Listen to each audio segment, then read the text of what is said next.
প্রব্রাজিকা বেদান্তপ্রাণা মাতাজির সম্পাদকীয় তব কথামৃতম থেকে নির্বাচিত অংশ। পত্রিকার ১৬তম বর্ষ, তৃতীয় সংখ্যা। অনেক তরঙ্গ একই সঙ্গে খেলা করছিল ভারতের মানস সমুদ্রে। সে ছিল নবজাগরণের কাল।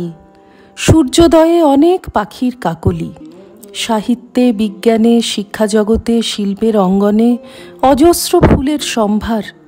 অথচ দেশ তখন পরাধীন, ভারত জুড়ে ইংরেজের রাজত্ব। একটা ভিন্ন সংস্কৃতি, বিদেশের বৈশ্য সভ্যতা আড়ম্বর এনেছে ভারতের ইতিহাসে। হয়তোবা ইতিহাসের নতুন পর্ব রচনায় তাদের এই অভিযান। সেই দুর্মদ শক্তিকে দমানোর কোনো মন্ত্র তখন ভারতবাসীর জানা ছিল না।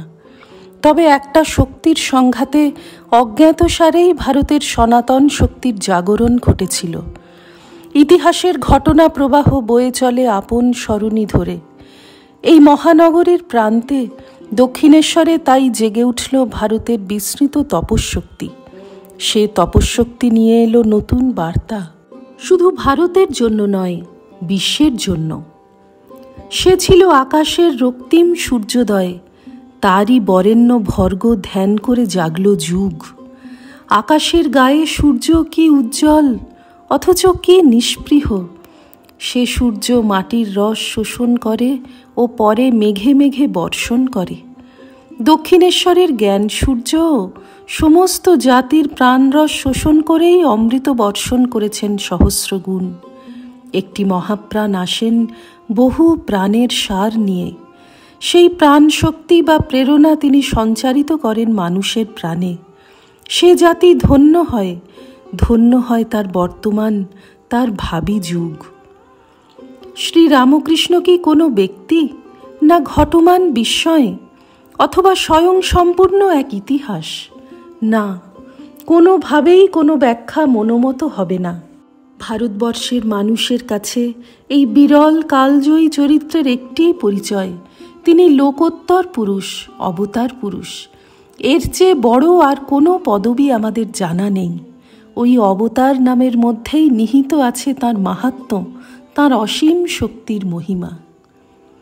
শ্রী রামকৃষ্ণের মতো লোকোত্তর পুরুষ নিজের জন্য একটি শ্বাসও ফেলেন না। এদের জীবনের শুরু থেকে শেষ অধ্যায় শুধুই তারণ, তারণ, তারণ। কিভাবে সেই তারণ রূপ নেয়? দানের মধ্যে। ভুরিদা যাঁদের বলা হয়, তাঁদের কোটিতেও পড়েন না এরা। কারণ ভুরিদা তাঁদের বলে যারা ওই শ্রবণমঙ্গল সন্তপ্তের স্মরণ, বহু বন্দিত পাপহারী অথচ অমৃতবর্ষী জীবন কথা অনুধ্যান, অনুস্মরণ ও অনুকথনে ধন্য করেন বহু মানবের জীবন। এই ভুরিদাতাদের দানের কেন্দ্র চরিত্রটি হলেন অবতার। যুগে যুগে যাঁদের মহিমা অক্ষয় হয়ে কালের পটে ভাসে, উজ্জ্বলতর হয়, শান্তিপ্রদ, জীবনপ্রদ, মহৌষধির কাজ করে। তিনি স্বয়ং করেন পরিত্রাণ ও নাশ করেন দুষ্কৃত মনের কলুষ, আর আপ্লুত করেন অনন্ত প্রেমে। প্রেম কলসে কলসে ঢালে, তবু না ফুরায়। শ্রী রামকৃষ্ণ চরিত্রের মহিমা, গরিমা বোঝা সহজ ছিল না। তার নিজের ভাষায়, রাজা এবার ছদ্মবেশে এসেছেন।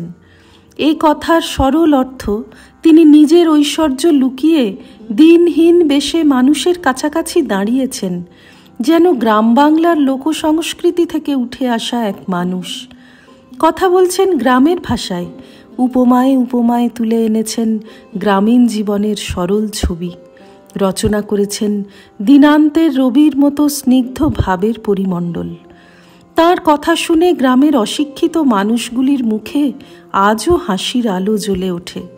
শহরে পা দেওয়া গ্রামের মানুষের মুখে শিক্ষিত শহুরে মানুষও শোনেন না বোঝার সেই গল্প, যদি ড্যাম মানে ভালো হয় ইত্যাদি। সেখানেও অতি শিক্ষিত মুখে ছোটে হাসির ফোয়ারা। এ এক নতুন বেদ, যেখানে বেদাঙ্গ পড়া বর্ণশ্রেষ্ঠ ব্রাহ্মণ হওয়ার জোরদার অধিকারবাদ ঘোষণা করা যাবে না। এই সহজ বাংলার নতুন সংরচন কথামৃত অতি দ্রুত ছড়িয়ে পড়ছে কোটি কোটি মনে। শ্রী রামকৃষ্ণার্পণমস্তু। নিবোধ হতো আজকের পাঠ। আপনার ফোনে রোজ পেতে চাইলে সাবস্ক্রাইব ও বেল আইকন দুটোই ক্লিক করুন। রামকৃষ্ণ ভাবধারা প্রচারের সঙ্গে থাকুন।